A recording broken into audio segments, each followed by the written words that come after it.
Hello and welcome to another Elder Scrolls Online Unraveled. In this episode, I'm going to take a look at fire damage against me, a vampire, and the effect of fire resistance and spell resistance on preventing that damage. I've chosen to test here in Stonefalls against these little scamps because they only attack with fire spells, no other melee damage. They have 3 attacks. First is a regular nuke called Flare. They're hitting me for 54 damage here. They have a channeled rain of fire, you can see them doing. They're hitting me for 26.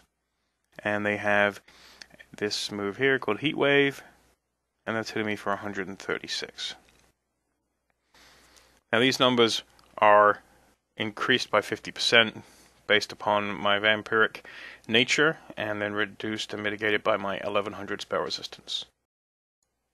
Now we're going to do the same pull, but with Sun Shield, so none of my mitigation will be applied to the damage it absorbs. It's going to take 69 damage from the flare. The Rain of Fire is going to hit for 34, and the Heat Wave is going to hit for 172. Comparing that to the damage I took before with my 1100 spell resistance, I'm getting about a 22% mitigation from that 1100 spell resistance.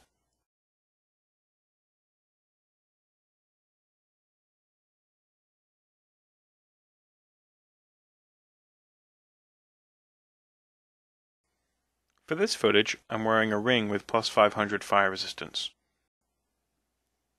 And with that, I'm taking 47 from Flare, 119 from Heat Wave, and here we go, 23 from Rain of Fire. So by adding that 500 fire resistance to my 1100 spell resistance, I've increased my mitigation to about 32%. I then shuffled some equipment and passives around to get to 1614 spell resistance and no fire resistance. My damage taken with 1614 spell resistance is very close to the damage I took with 1100 spell resistance and 500 fire. The only difference was a 1 point less damage from Heat Wave. I was taking 118 instead of 119. Then I add about another 200 spell resistance, getting to 1806 and becoming soft capped. And this brings damage down to 45 from Flare, 22 from Rain of Fire, and 112 from Heat Wave. That's about 35% mitigation. Putting the 500 fire resist ring back on gets me to 38 from Flare, 18 from Rain of Fire, and 95 from Heat Wave. That's now about 45% mitigation from the base. Now we'll add a point to Resist Flames. That's going to give us an additional 525 fire resistance, bringing us to 1025 fire resistance and 1806 spell resistance. And now we're taking only 34 from Flare, 86 from Heat Wave, and 17 from Rain of Fire. That's a 50% mitigation. I continue raising my Resist Flame passive, another 500 or so spell resistance, but no change in damage taken from any of the spells. Still 50% mitigation even with the additional 500 flame resistance. Then just for fun, put a third point in there, up to 1575 fire resistance and 1806 spell resistance. And again, no change, 50% mitigation is the cap.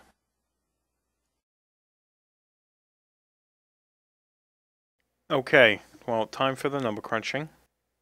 Here's our results. We have the amount of damage taken with each step of spell resistance and fire resistance, as well as the amount of mitigation that we're getting from that combined resistance.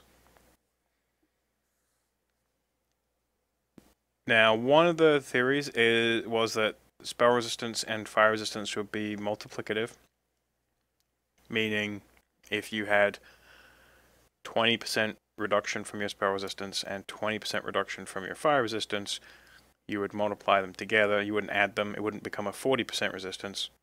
It would be basically a 36% resistance. You would do 0.8 times 0.8, get 0.64, 36% resistance.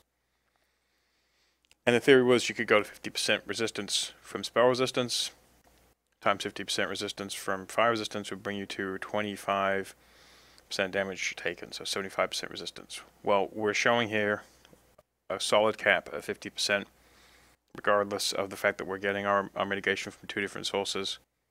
So it doesn't look like the cap is applied individually. It looks like that 50% cap is applied to the total mitigation. So it could still be obtained by multiplying those two mitigation factors together. I'm going to pull some math up now. This might be a little too mathy for some of you.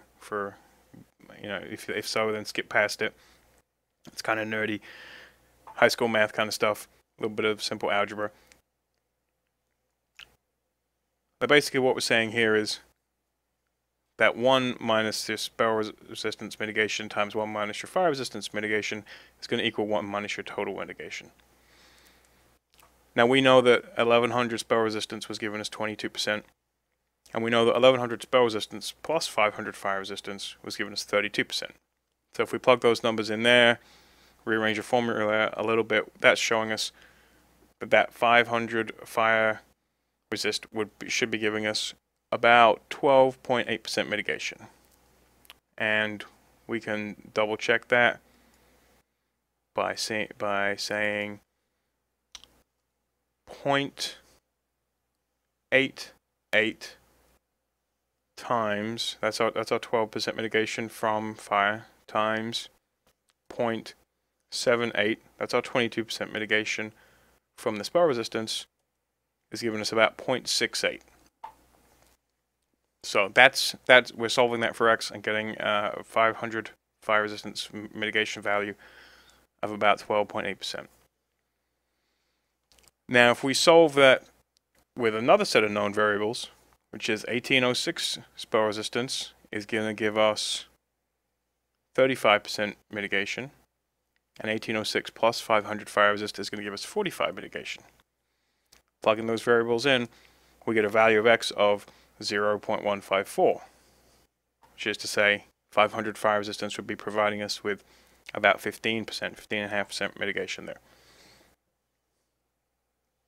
So we can do the same thing we did there, be 0.846, that's our 15.4% fire mitigation, times 0.65, that's our 35% spell resistance mitigation, 0.55, that's our 45% overall mitigation. The problem is that our values of x are not the same, which means that this formula doesn't work. That's not how it's done. Because if it was done this way, 500 fire resist would give us the same percent of mitigation no matter what our spell resistance was. So what other methods could they be using? Let's get rid of this. Well, the one that seems obvious to me, I don't know if it's the right answer, but it's the obvious answer, is that they just add those two numbers together. We take our 1100 spell resistance, we add 500 fire resistance to it, got 1600 total, and that's going to give us that's giving us 32% mitigation. Compare it to when we had 1614 spell resistance and 0 fire resistance, again 1600 total, we had the same mitigation. Now if we had some more data points, we could do some more rigorous testing and get a better idea of what the equation was. Unfortunately, these variables are hard. It's hard to obtain a good selection of these particular variables, so we're stuck with what we have for the moment. It does appear to have ruled out multiplicative, and it does appear to be supporting additive, so that's where I'm going to leave it at the moment. Okay, well, thanks you all for watching. I'm sorry about the heavy math there at the end. I know it's not everybody's cup of tea, but I know that some people are going to wanted to have seen that, and if I didn't present that there, then some people may have been disappointed. So apologize, but trying to cater to anyone's interest here. If you did enjoy what you saw, please like and subscribe. If you have any comments or feedback, please leave them below, or come visit me in the Tamriel Foundry Game Mechanics Forum. And hopefully we'll get some more videos out. I got a little bit more footage and have a list of tests which have been requested, so I'm going to try and get some more out before the end of the week. And until then, take care.